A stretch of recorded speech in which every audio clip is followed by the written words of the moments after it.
I have two businesses that are really near and dear to me. The first business is Cornerstone Concept, which is a organizational effectiveness nonprofit that I started in partnership with my husband. We call that our first child because it came through our experience in graduate school where we would spend late nights working together, really trying to figure out how we can give back to the education system that was really imperative to taking us to the levels and opportunities that we have. And so as educators, we really wanted to share effective strategies with teachers that we and educators that we know are really committed to their students because, according to where we grew up, according to our zip code, we shouldn't have the opportunities that we have today. But we're very blessed and fortunate to have families and educators that really poured into us. And so this is our way of giving back to the education system.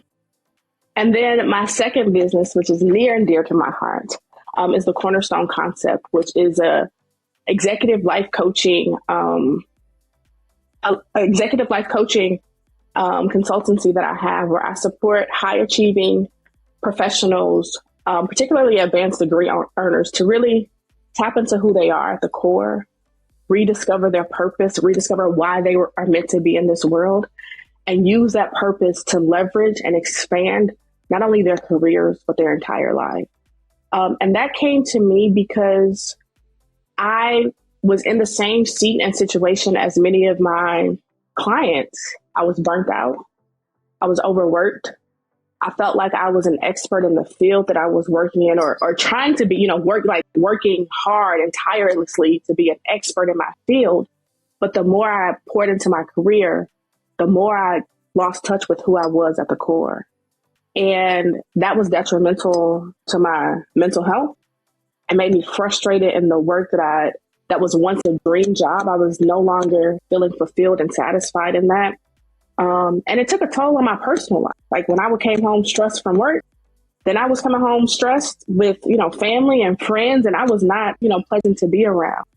And I realized that we work so hard as professionals that we forget to have fun or we forget to take care of ourselves. And so I support my clients in ways that represent what I need, what I felt like I needed, a support system to help me build structures and systems and habits that really help me value myself and value my well-being and pour back into me so that I can better pour into the work and all the other roles and responsibilities that I have. This is actually a funny story.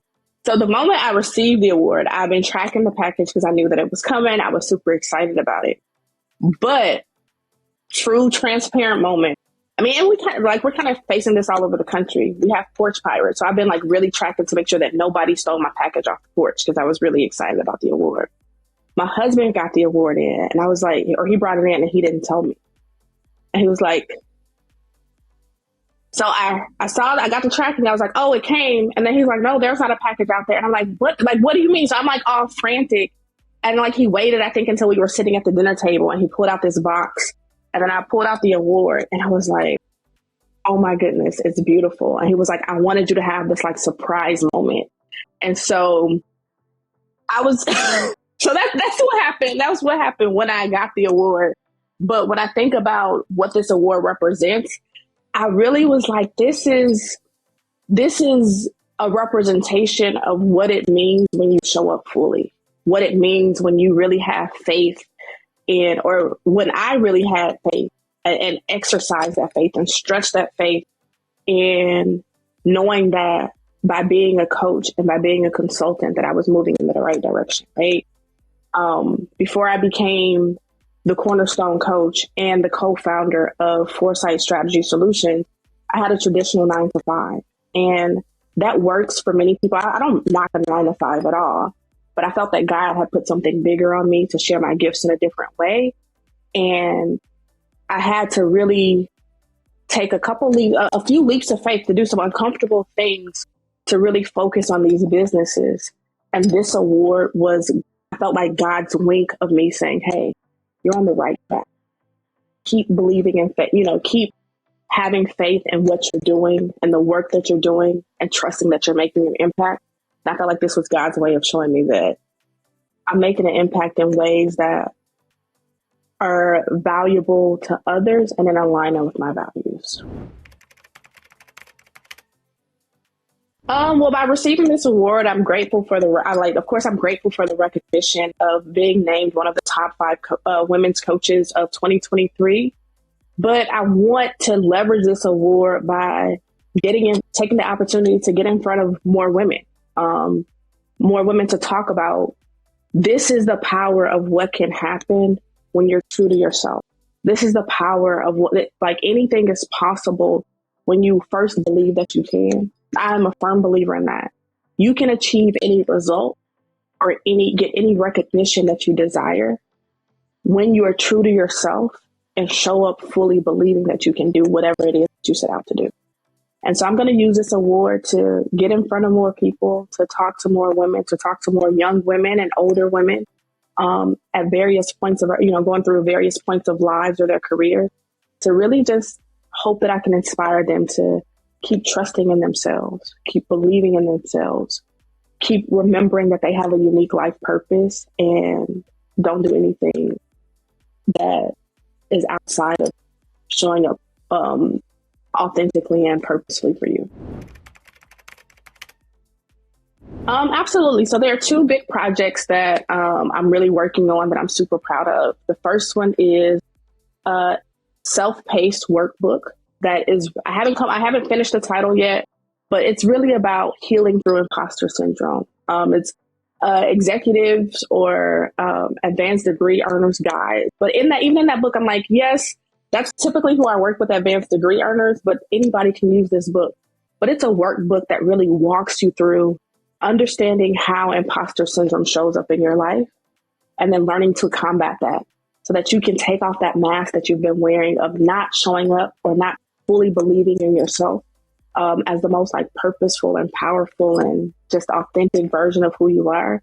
So you can really confront that feeling of imposter syndrome and make choices to get the results that you want and that you deserve and how you show up. And then I'm also, along those lines, I'm also doing a group coaching. I'm starting some group coaching. For the most part, I've typically been doing one-on-one coaching because I just love the element of having that kind of intimate and personal relationship where people get to just really be vulnerable so they can go through this personal growth process. But I also recognize that community is important, especially for women. Now that I'm a mom, I'm really recognizing the importance of, being able to be with people and saying, hey, I don't have it all together.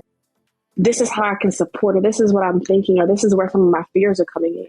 And so I'm hosting this new support group, peer support group for individuals who have advanced degrees who sometimes experience imposter syndrome. So we can say, hey, this is how I feel every now and then.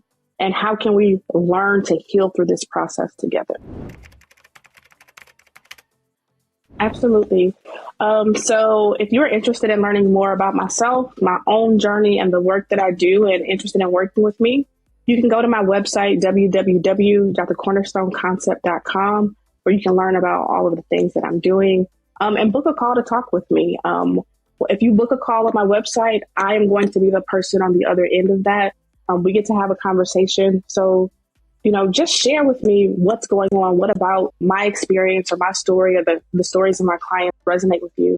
And we get to talk about how you can, just show up for you. That's the first step of pouring back into yourself, is just saying, hey, I want to have a conversation to talk about what's going on.